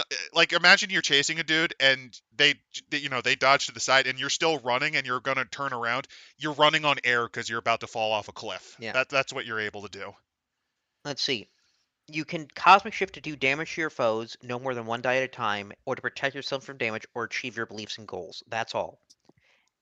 You can't do it any more than this, and you have to be funny. If the animator doesn't think your idea is funny, Nope. they won't let you try it. Also, you don't have to allow it, by the way. Yeah. And if you fail your shtick roll, you backfire in the most dramatic way possible. You take the damage you try to inflict at the opposite of what you want to occur. The example they give is you paint the tunnel and you try to chase after them. Wham. Let's see. Detect item, being able to fly, hypnosis, incredible luck, incredible speed, Speedy Gonzales. I am the fastest mouse in Mexico and beloved by my country. I am not racist at all, according to them. Not even kidding. The Mexicans freaking loved Speedy Gonzales. Les gustan a mí. Yes, they did. Invisibility, incredible strength, having a pet or a sidekick. Oh boy, Scrappy Dappy Doo! Here's the thing, though. Oh, God. Here's the thing. People hate Scrappy because, let's be fair, several of his episodes are fucking horrible. But he actually helped Scooby-Doo, funnily enough, originally in terms of numbers. Because they cut it down to just him, Scooby, and Shaggy, that kind of worked for some reason. Really? Yeah, because the initial run wasn't that horrible. There was kind of the annoying gimmick where he was never scared of anything, but at the same time, it also added something new.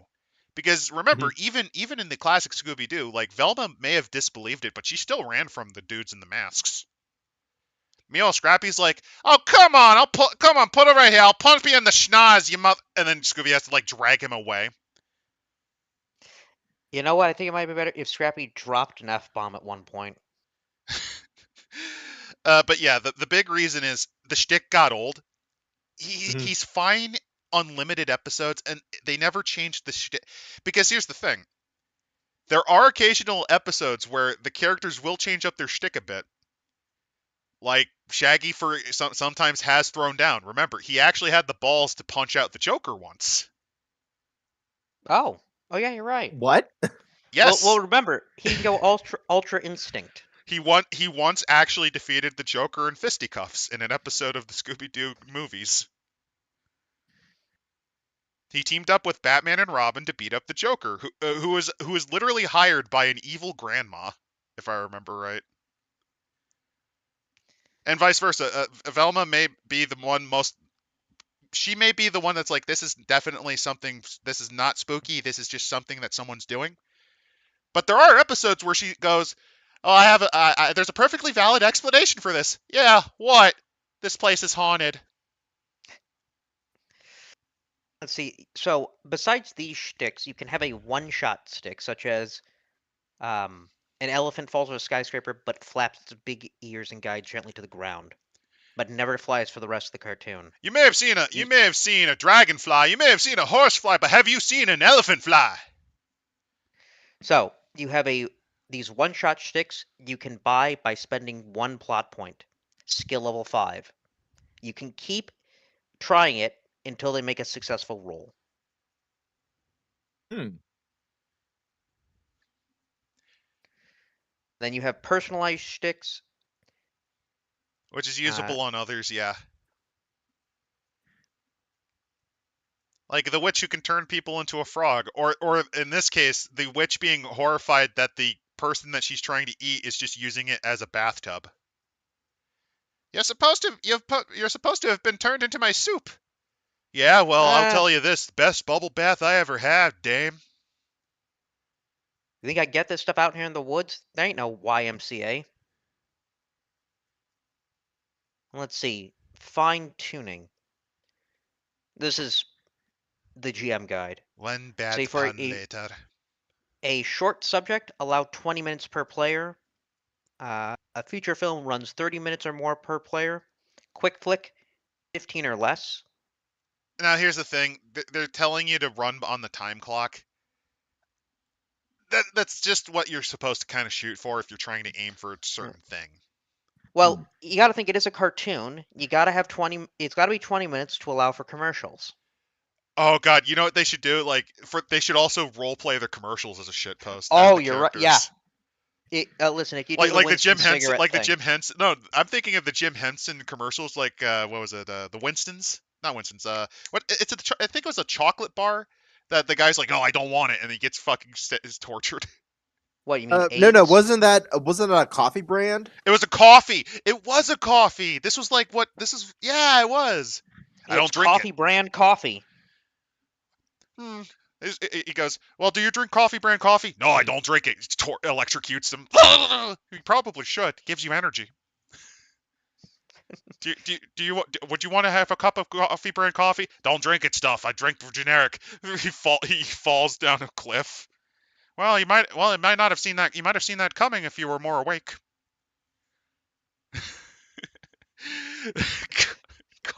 Call in the nickeling and have him run an ad between episodes in your session.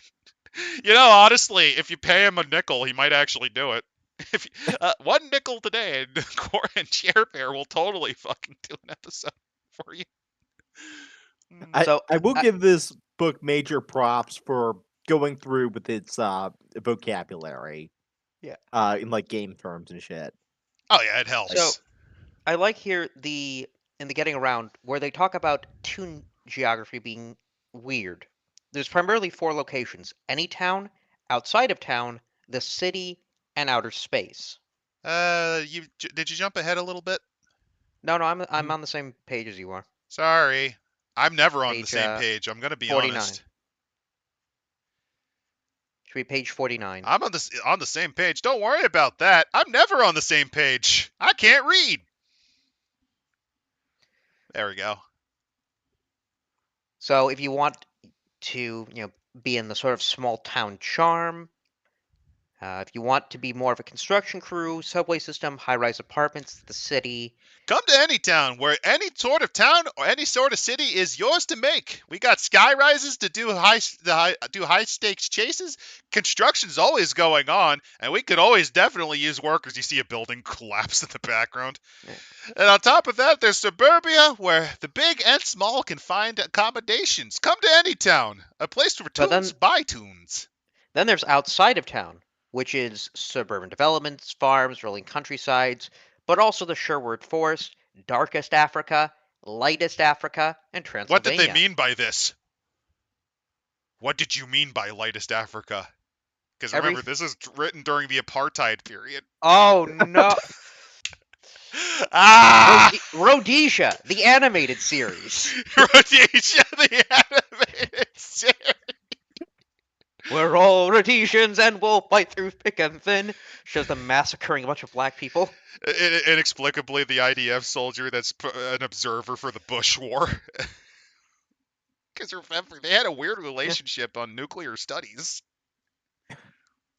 We're all Rhodesians. We'll fight through thick and thin. You just see then the one guy who's actually a Nazi,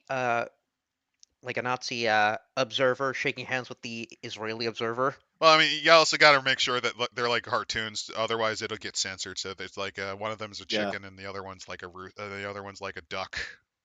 No, when did Mouse come out? Don't know. Oh, that's good. Yeah, you know what? You realize you can just run Mouse in this game, and I gotta stop because that's too offensive even for me. Why are Mouse? But it's a Looney Tunes cartoon. Just the gas. No, I'm just envisioning instead. How could you make the gas chamber funny? Okay, hear me out. It's laughing gas. No, I got it. Okay, hear me out. It cuts to the cast of characters going into the building, and then you see Porky come out of it. You know, like the "That's All, Folks" logo, and he just passes out. He just passes out, and the music just stops playing right then and there. It just transfers. No, it just transfers to the music from Schindler's List. I mean, the other thing is, yeah, it is a gas, like they're just pumping in gas, and you just see the spirits rise up. Well, Which, yeah, I realize there's no way you can make that a comedy. You actually can. I don't know how you can make that. The Day the Clown Cried, maybe. I'm trying to think. How do you do a cartoon of the Holocaust? No. Okay, hear me out. Ralph Bakshi. Yeah. There you go. We need Ralph Bakshi. Roto scored them walking in. A Ralph Bakshi production. Tweeting frames by John Kricfalusi. Storyboarded by Kendi Tartakovsky.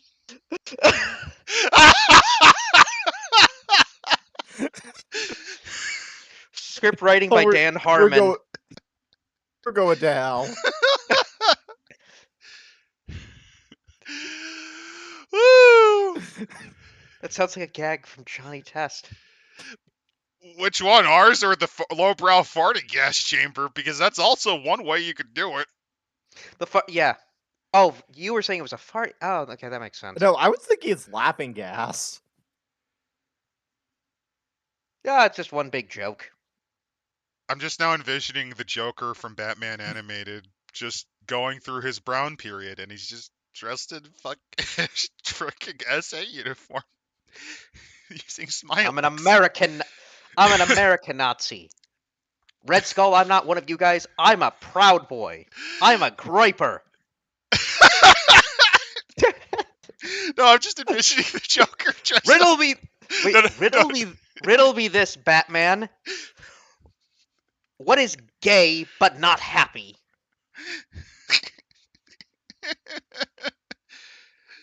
Riddle me this. How does somebody arrive at January 6th and not get arrested? Edward Nygma, America First candidate for Gotham City Mayor.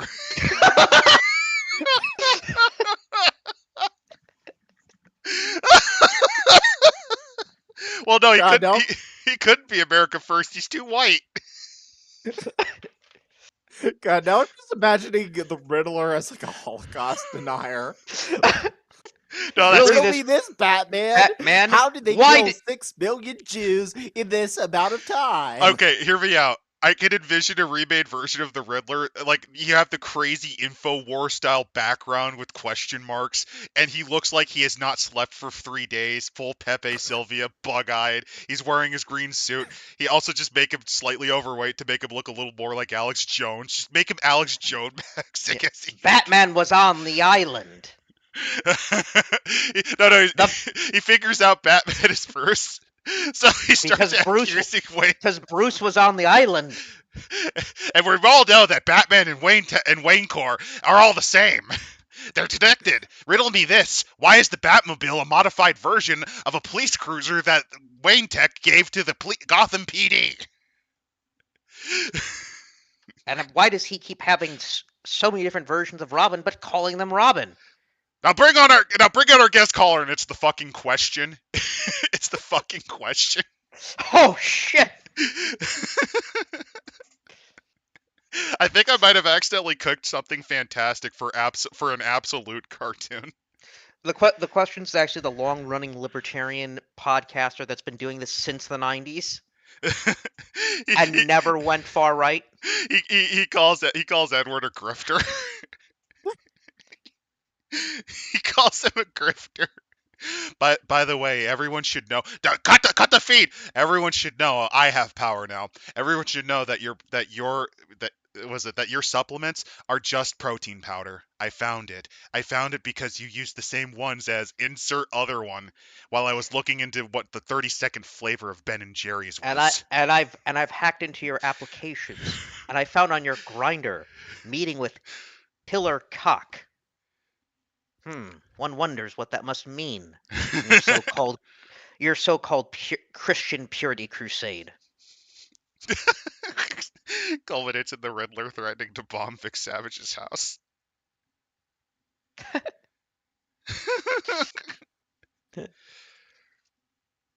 By the way, we are going off track because this book is great. I'd say it's a solid, good book. Recommend it. I've linked to where you can get a copy of it from Warehouse 23. It's really good. Like they have here sound effects.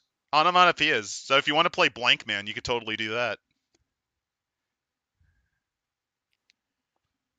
Of course, they reuse the American Criminal. I like the illogical logic section.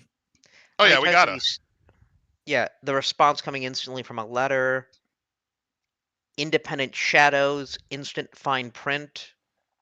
They even mentioned like an ostrich that does that. The guy chasing them might, like, for illogical logic, you might actually just miss the thing. And if you want to try something like this, roll 2 dice against your smart score. If you fail the roll, if you roll higher than your smart score, your action succeeds because you're not smart enough to realize it should not work.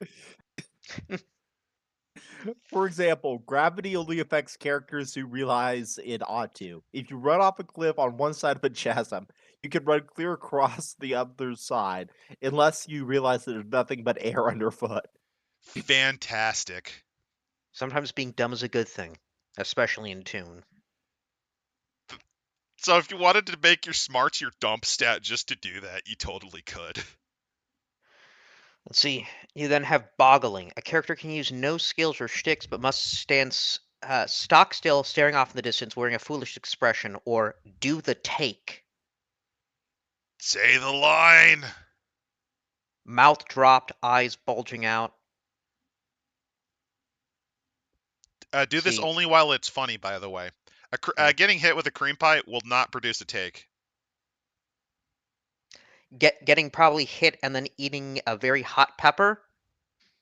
Yeah. Yeah. Mm-hmm. They also have here characters and real animals. Sometimes there are real animals. Like there are episodes, remember, where was it Looney Tunes had to deal with like a real gorilla and shit like that. I mean, they did that in SpongeBob too. A real gorilla. Wait, what's a gorilla doing underwater? They're on to us. Yeah. Cartoon gimmicks. Compass. The eraser. Oh yeah, you could do that. Yeah. The eraser one's really funny. Yeah. Signs. duck hunting season, danger minefield. Moving in Toontown. How characters get wherever they're going is up to the animator. If the adventure's in darkest Africa, you just allow them to walk outside of town and just be there. I mean, you could also just do the framing where it's like, "Hey, wow, we want a free trip to insert like insert African warlord nightmare state. We want a trip to Somalia," and you just see like a cartoonish like No, version of like the worst we're aspects. we're going to Biafra. Just civil war going on.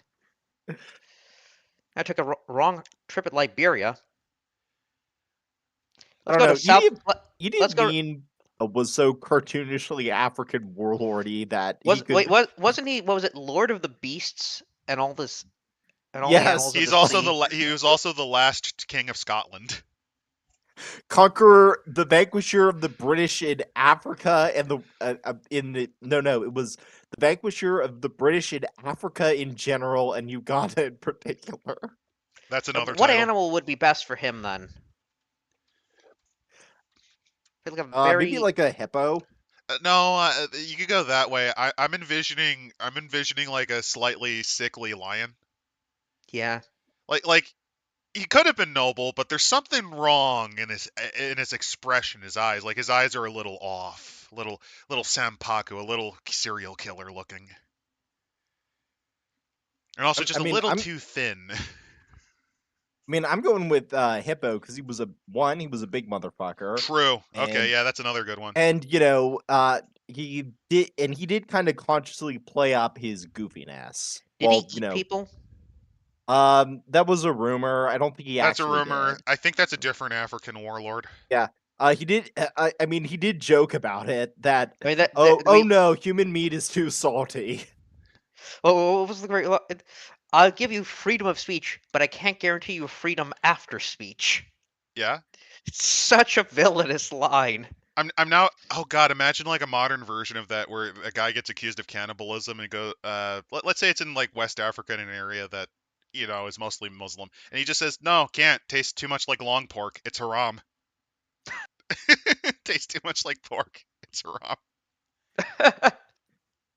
Not even Let's see. because of what you did. It's just no. It tastes too close to something illegal. Um, We're the digging to China. Pops out the Congo Free State. You totally could, Pagan. And there we are. We should be at the resort. We were supposed to go east, right? Oh, I thought We're you meant supposed- west. I thought we were supposed to be at the Diplomat. No, In this is Rwanda. a hotel, Rwanda. Using plot points. When the player gets plot points either during an adventure or at the end, they should record them in their sheets. They can be spent in a lot of ways. So here's how to be a perfect animator. This is your chance to be the next big flop who gets arrested because of the horrible things that they find on your computer, and also get paid peanuts. The Toon commandments. Number 1, forget everything you know about role playing. 2, act before you think. No filter. Why do you think we're saying all the crazy shit we're saying? Number 3, know the rules. Checking rules is slow. Slow's bad. Number 4, know your character as yourself. Which means if you're just playing yourself but crazy, do it. And if you want to do it, exaggerate it. If it's simple, complicate it. If you're in a jam, do whatever you can to make it worse. When in doubt, recap. And if you can't recap, make it up. And if you can't make it up, cheat. Fuck your players. They don't know what they're doing, and neither do you. So just cheat. And remember, there are no rules. And last but not least, don't panic. They can smell it in the water like sharks if they do.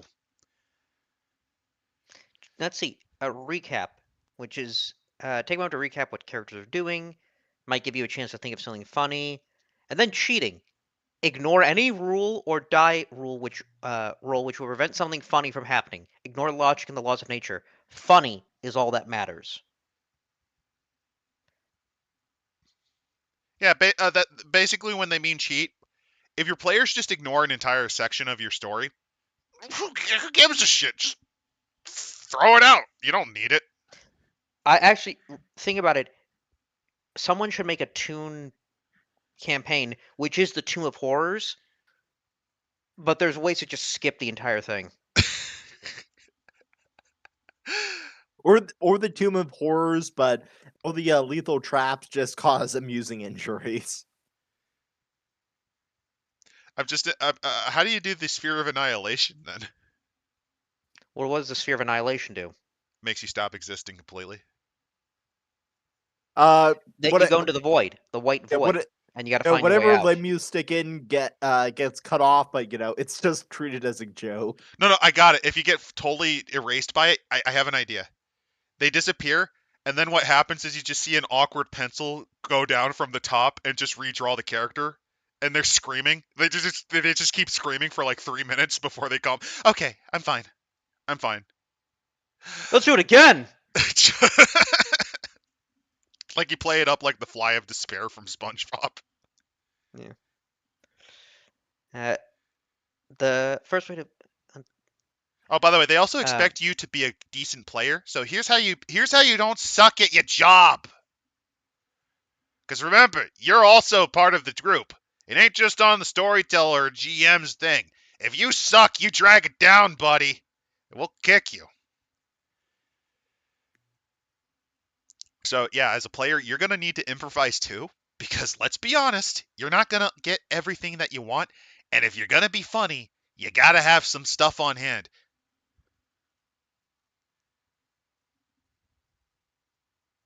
And they do make it clear that the beliefs and goals will kind of drive your player. Mm-hmm. By the way, a thing I've liked that this book is doing is they just give you a bunch of random shticks or items that you can just have on hand. Like smart pills. Pill. Yep. The Jekyll and Hyde formula. The hair restorer. That's a classic one. And the one. hair restorer. No, that's a classic one. No, remember like how they would use as a gag because Elmer Fudd's bald, that sometimes what would happen is Bugs would like intentionally give him hair tonic and it would work. And then they'd just spontaneously lose the hair again. That was a common gag to make fun of bald people. Then honestly, I'm looking through the rest of it. I think the rest of it is just plots you can do. Well, yeah, basically the original book was maybe about 70 pages, so I'm gonna see a couple more. Yeah, basically the rest of these are adventure hooks, which I don't really want to show off all of them, so I think we're done. Here, I'm gonna jump here. Go to page 194. Yeah, because there might be something.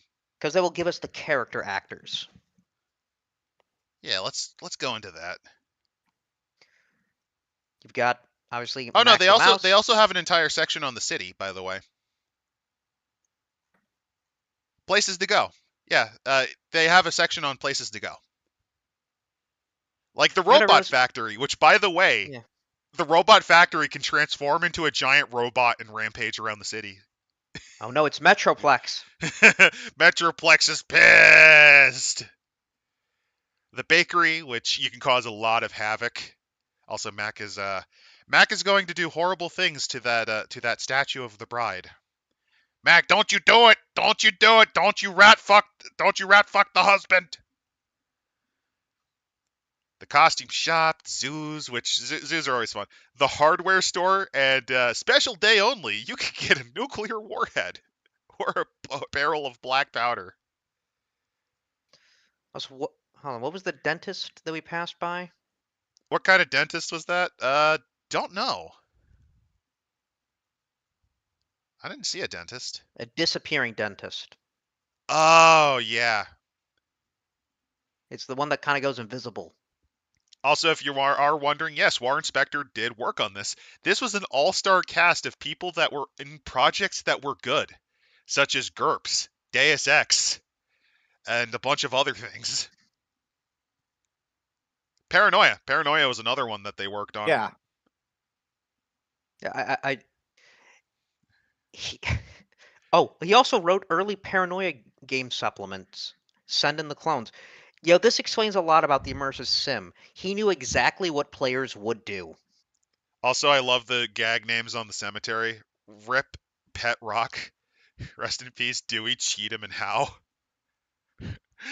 Rest in peace, Space Camp. We should always talk about the VTubers. Hololive does have their own shorts, Hologra, as they're called. Yeah, this would fit. This would absolutely fit because they just do insane shit. Literally teleport into different areas. You know, they'll be watching a video and bring a character from the video into their world.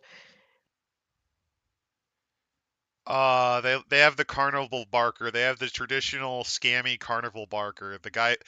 If you ever Also, wonder where the term mark came from, it came from guys like this that would basically detect who's a sucker. I believe the dentist looking at page 138. We missed that. Yeah, let me go all the way back to the It's disappearing class. post-apocalyptic. Descendants of original Earth dentists. The whine of high-speed drills makes them hard of hearing. Working on each other's teeth has caused their mouths to stretch, and they're utterly insane by Earth standards. Yep. Oh, we could have the Vault Boy in this. Because Torgo's last laugh is essentially a mixture of Buck Rogers / Flash Gordon / post-apocalypse. Also, it has a parody of Robbie the Robot. So danger, Will Robinson.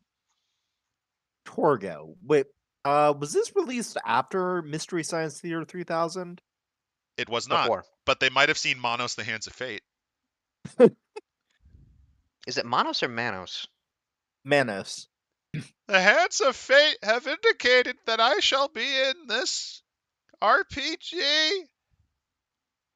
I am Torgo, and I am in this game. It's all I could afford after the master died. Oh, paying pilot. The Gmod YouTube Poop TTRPG. Oh god. Why'd you have to bring that up? Why did you have to be? You're lying, Morgan. We'll bang, okay? I mean, I guess if you wanted to play fucking Skibbity Toilet in this game, you could. Yes. Actually, Nothing can stop you from playing Skibbity Toilet. If you want to play a YouTube poop, you could. If you want to play... I think that has more consistent rules and a reality than a cartoon. It does. The deep lore of Skibbity Toilet, it rivals Game of Thrones. It is like the deep lore of Skibbity Toilet is the Silmarillion of our generation. Skibbity Toilet, the Silmarillion. Oh god, just end it now. Asteroid, please come down and make us suffer, for we don't deserve life. Oh, I'm looking at some of these characters. Fuck! Robo-Duck. A crime-fighting duck who has been turned into a robot. Possibly a crime-fighting robot who forgot to duck. Oh, where's this? Page 196. Okay, you're a little bit... Okay, I was wondering. He is a robot. He is a duck. He is a robo-duck. He is a robot. He is a duck. He is... Wait, this was... Okay, so the deluxe version was written in 1991, so I think they might have been Mystery Science Theater. But I know that Robo-Duck is a big nod and parody of Gizmo Duck from DuckTales. But also look at the... No, that's a RoboCop. No, that is Gizmo Duck meets RoboCop. And then you got Duck Drake, which is a nod to Duck Tracy, the time Daffy Duck pretended to be Dick Tracy. Oh man. You've got Granny. You got the Gremlin. James Bomb. A sneaky fellow in a black mask, black hat, and black cape. In other words, he dresses in black. If you need a Mata Hari type, just make him a her. Yeah, why not?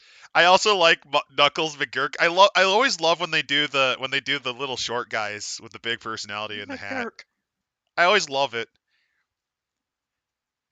That's why I think one of my favorite designed characters is Yosemite Sam. Just like this little guy that just has big fucking pistols and shit. Yeah, you making fun of my height? Well, after I'm done with you, they're not going to be able to find anything bigger than a shoebox's size. Well, isn't that just your bed? No one makes fun of my king size bed. Malone, grab him. He ain't going to be sleeping with the fishes. Fish is too good for them. gonna do something worse. What could possibly work? Send him to Brazil. No! We'll market you. You'll be profitable. We're gonna make you watch Star Trek Discovery. Make him All Make him watch. 5 seasons. We're gonna make you watch Starfleet Academy, and we cut out the only character that didn't suck. Paul Giamatti's not in this cut.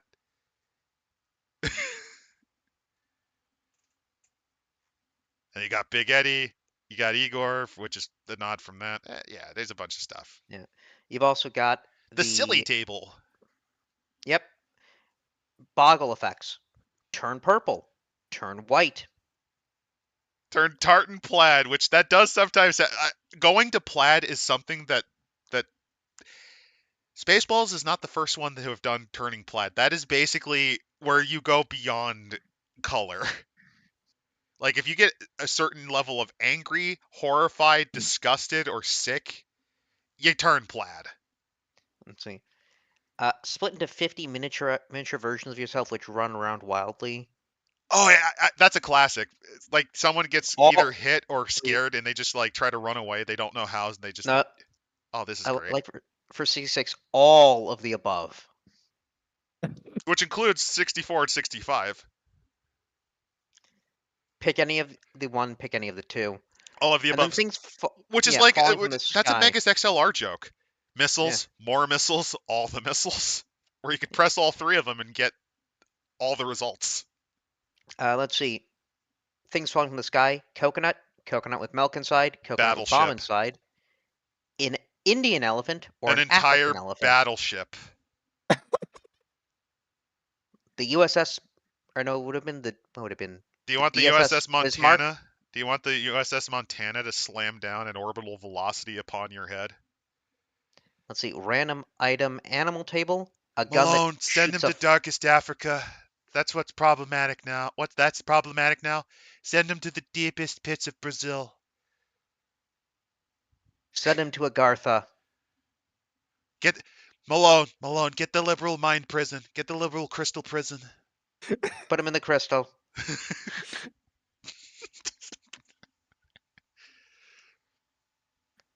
Let's see. A random trap table. Like Fred, we love traps. Well, remember one of the quickest ways to disarm someone is to dress in drag, according to Looney Tunes. Oh yeah. Bugs was really good at it. Yeah. Bucket of vanishing cream. That's a classic gag where you just wipe away the character using it. Flower squirts water in character's face. The bus drives by, flattening all of the characters. A random disguise table. Leaning tower of pizza or pizza. Spaghetti and meatballs just turn into spaghetti. Yeah. Hideous witch. Vampire. Hungarian goulash with a dash of pepper for excitement. Howard Cosell and Muhammad Ali. Yeah. Okay, I know what you're going with. I'm surprised that they're going with so much food versions because they don't usually do that. Yeah. Really silly species table. Pink elephant. We get our pink elephant. Let's also see VTuber. No. I don't think there's been a Bigfoot one. There is an abominable snowman. There is an abominable snowman one. Yeah, there is a Bigfoot too. 14. Yep. Technically, Nanny's a seal, but An onion. You can be it's an just onion. a joke. Oh, yeah, that's a VTuber. Carnivorous plant. Bookworm, kinda, which if you're wondering what a bookworm is, the gag is it's the worm with glasses. Her hair kind of look that. Well, technically, No, that's an actual classic gag. No, there's been a sheepdog. Well, we do have iDubbbz, so we do have a dragon. That counts. Oh god, that is just fantastically horrifying to witness. I mean, if not, there is a Hollow Star character who is half dragon. There's the hypnosis troll table too. There is an AI. That counts. I don't think there's been an insurance salesman one. That That'll have to be something new. That actually sounds really funny though as a gimmick. Just like imagine, okay, hear me out as a stupid shitpost VTube concept. You go full. They're kitted out like a full salaryman as a chick, and they interfere with their streaming skit just to try to sell you their horrible products, their horrible scam products, like this shitty white label tea. Gamer subs. And like they do like We're calling full. this. We're going full like like ShamWow shitpost commercial. Well, no, I could see this being actually. It is somebody who used to be an insurance salesman, and then became a VTuber. Like they just had a psychotic break. They just one day something in their brain broke. Actually, let's see here. Now we have unbelievable silly species table. And then, Let's and then see the running again. gag is they're still ignoring their wife and son. They're in the room. They're just not paying attention to them at all because this is their job. No. If it's a VTuber, no, they'll include the wife and the wife and kids. That gives up the money. Well, you get what I mean. No, you get what I mean. The whole salaryman, Yeah. like it's a parody of Japanese society. Oh, that actually would be better. Yeah. Like that's the gag. Um, Like they're still just as neglectful. They just shifted it over to VTubing, and you can just kind of hear in the background like a fake wife and child every now and again. You can just play it up. You just play them up as like this pathetic bum that's just shelling bottom barrel shit in between playing video games poorly. What I'm trying to say is basically it's they're shooting for a shirt salesman. They kind of turned into quartering. The quartering VTuber. Hey, he might do it if he's desperate enough. The problem is he's so sneaky. No. It's a quartering themed VTuber. You're not the quartering. You're themed like quartering. So you have the horrible hat, the shit sweater. The you fart every time somebody donates. Well, I mean, you say that, but that would get a lot of money from a certain crowd of people who deserve to get their fingers broken. Which is why, yes, you do that. You then do a parody of grifter conservative politics, which is not that hard to do. Speaking of which, did you know that for all he claims to be a nerd or whatever, he hates every iteration of fucking Star Trek out there? Even he thinks the original series is too dated and campy looking. He thinks that Jean-Luc Picard, the man who was able to fight a Nausicaan and lost his heart in a bar duel, actually throw down. Yeah, he thinks that guy's a beta. And on top of that, he hates Deep Space Nine because he thinks it's aged poorly. He doesn't say anything about Voyager, so I guess he masturbates to Catherine Janeway. Excuse me? Yeah, he doesn't like any of it. I'm sorry, DS9 aged poorly? Yeah, he doesn't like it. Well, then again, knowing his politics, well, he doesn't know much. Well, I don't know. I think he'd actually like Star Trek, given that he's basically what he claims he isn't. Because it takes a certain political alignment to hand in hat beg when you're a multi-millionaire, allegedly. Speaking of begging, though, call me a taxi cab or taxi table. Because there's a bunch of odd things you can do. An elephant, a camel. It's in perfectly good condition. I also like the rope suspended from a plane. Just get rid of the rope. It's just the rope. It should just be the rope. But there's nothing. Who cares? It's a cartoon. You just go up the rope. And they'll all arrive there faster than an Uber. Failed shape change table, because sometimes you fuck up your shape change. This is some of the stuff you can turn into. An Ace catalog. Bottle contents table. These tables are mostly just for if you're not creative. This is just some stuff you can roll for. A 1956 Chateau Neuf Burgundy, bouncy and presumptuous, with a mild fruity aftertaste. I'm surprised you are allowed to drink that. That's illegal because you're not allowed to depict people drinking. French champagne.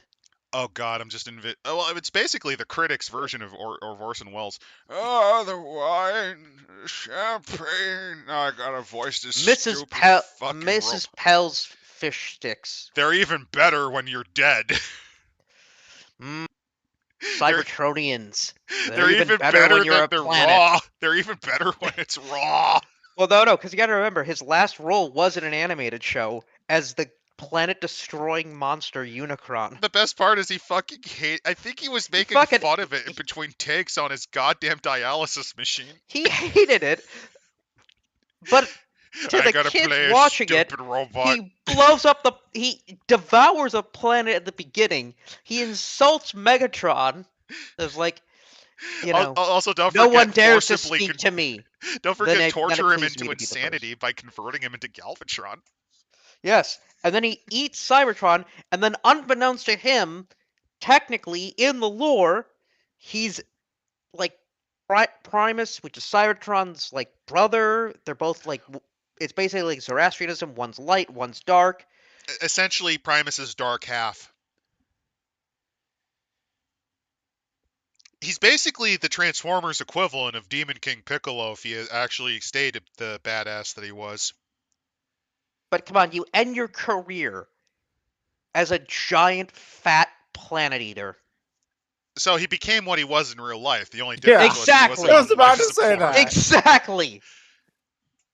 What's not to love? That's a light. You go from, doing, just movies and then you go fall from high down. quality you do go from high quality stuff like Citizen Kane to Okay. the wine champagne. I gotta play a To shitty saying if it's robot. in July, I'll go down on you. To I eat a planet in a kids movie. Yum. It's interesting to listen to people who just hate what they're in because Alec Guinness was also like, I hated being a fucking space wizard. Can I not stand for this atrocity, Lucas? I'm sorry. That's better than being known as you've played Hitler. That was actually one Unless of you're his most noted unless roles before then. unless you're German, I'd say. If you're wondering, Alec Guinness was mostly a theater guy, and by that point, let's be honest, people don't remember his theater stuff. They remember him as Kenobi, which probably makes him angry in his grave to this day.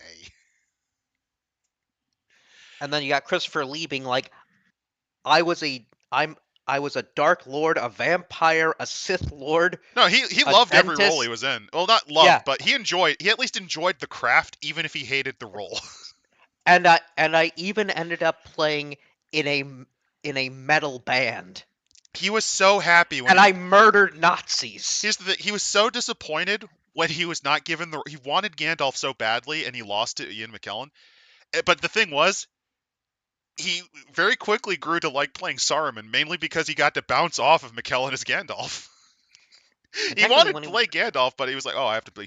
I don't mind playing the White." Considering, I think there was a moment where he would have been playing Gandalf when Gandalf went from gray to white.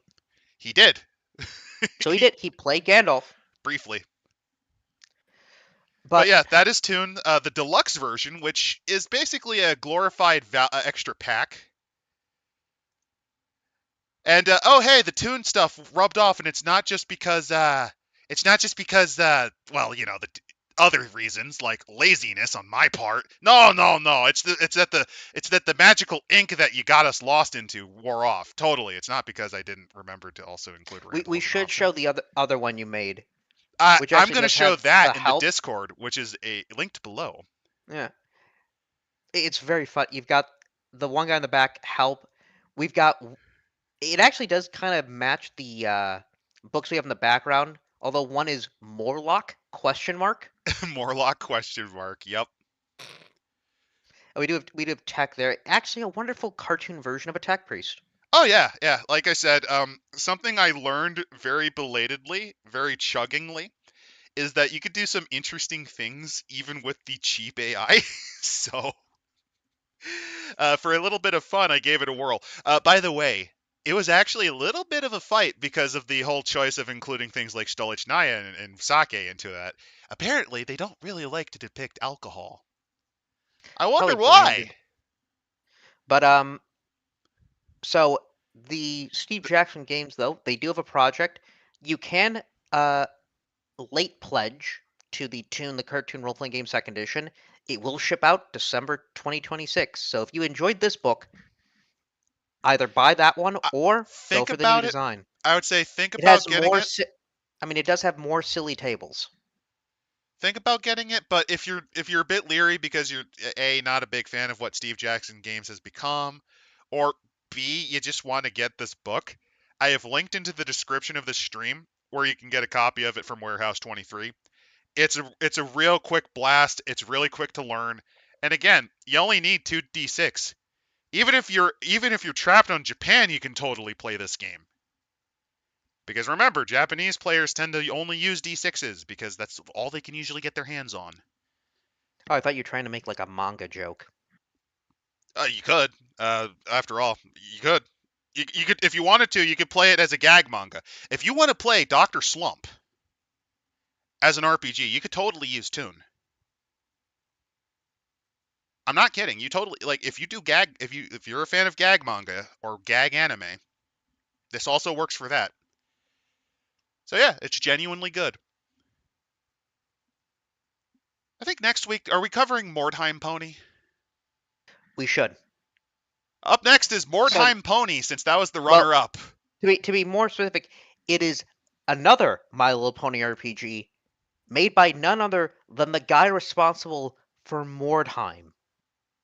Will this involve multiple tables of various weapons, magic, and dark British humor? We'll find out. We will find out. We will see if being good at designing war games means you're good at a TTRPG. Many such cases. Have a good night, everyone.